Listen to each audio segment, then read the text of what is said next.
If you're trying to manipulate your film, a common tactic is pushing or pulling.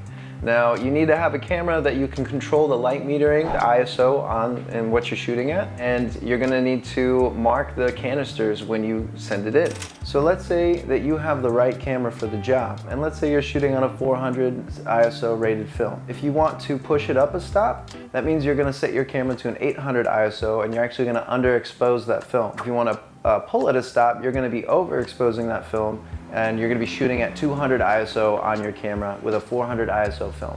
Now, why would you do this? It really depends on the creative control that you wanna have. A lot of people like to boost the colors, especially boosting the contrast, depending on what their palette is that they've got with their subject. Other people are just trying to boost the light because they know that they shot in a low lit situation and they just want to get, reclaim some of those details that are lost in the shadows. Some people also just like to mute a lot of their colors. Let's say it's on a 100 to 200 rated ISO.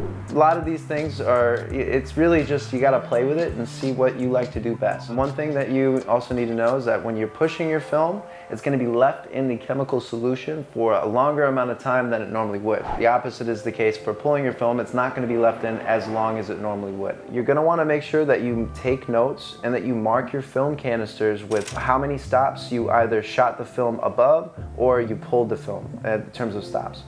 Our range here at the Icon for C41, it's going to be negative 2.5 stops to positive 5 stops that you can leave your film in the solution for.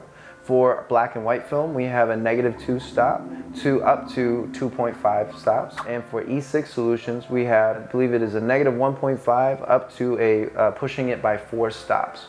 And there's a lot you can play with in there. It's really up to your creativity and your imagination.